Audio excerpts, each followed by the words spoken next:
Hi, I'm Somrita.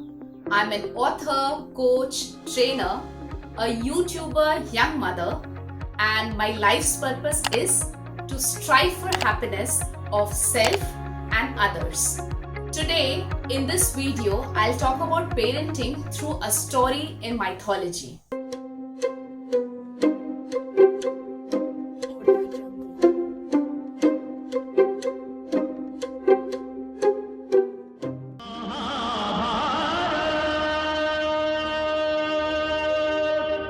In Mahabharata, we see Pandavas lose everything over a game of dice. Yudhishthir gambled Nakul as the first amongst his brothers. What are our thoughts? Probably a weak stepbrother who can be let go of easily. In one of the episodes of the Forest Exile, the Pandavas drink water from lake and die in spite of a heron advising them not to drink before they have answered a question, except for Yudhishthir. He listens to the question, answers it, and is allowed to drink water. Then the heron tells him that only one of his brother would be brought back to life, and Yudhishthir requests it to bring back Nakul to life. The heron asks with surprise why. Yudhishthir says his father had two wives. He, the son of Kunti, was alive, so one son of Madri should be brought back to life. Today's times are different. But if we take pandemic akin to the forest exile of Pandavas, there are few things which we could learn from this episode, especially from Yudhishthir as an individual, and apply it to parenting. Let me share a few examples. First, Yudhishthir learned to pause and reflect. That is why he was allowed to drink water from the lake. Whenever there is a challenge or a problem, we could just take some time to pause, reflect, and ask ourselves these questions. What's happening? How am I feeling?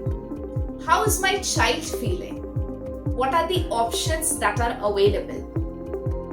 To begin with, you could do this for a situation that has already occurred.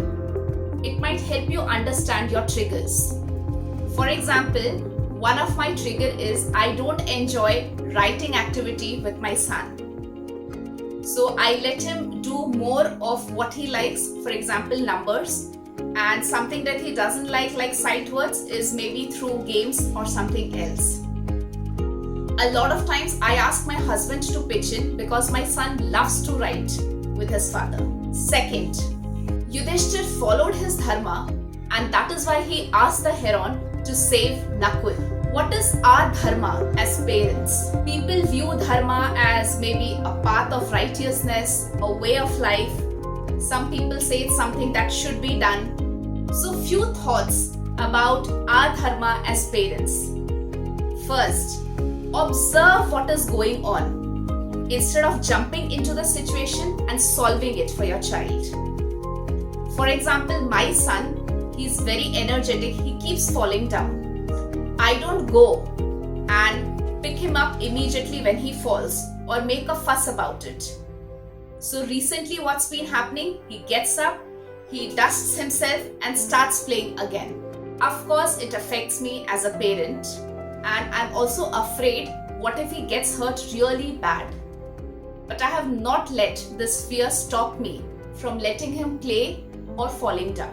In Mahabharata also, we see Krishna, who is the charioteer of Arjun. He acts like a friend, philosopher, guide, mentor, coach, but he does not fight it for Arjun because it's his battle. Second, we could ask our children some questions as to what they think could do, what are the options available, what are the consequences of those actions. In my workshop with teens, a lot of times I ask them how is it that they would want the next session to happen. They come up with beautiful ideas and then I give them the responsibility. Say for example, coming up with an ice melting activity linked to a concept of a previous session. And it happens beautifully. So the couple of points which I told today, first is take time to pause and reflect, ask yourself some questions as to what's happening, what are your thoughts, feelings, options available. Second, I told two sub points as our dharma as parents. First, observe what's happening instead of jumping into the situation and solving it for your child. Second, let your child understand what are the options available, what could be the consequences, and let him or her decide. Try it. My goal as a parent is to be a happy one. And yours?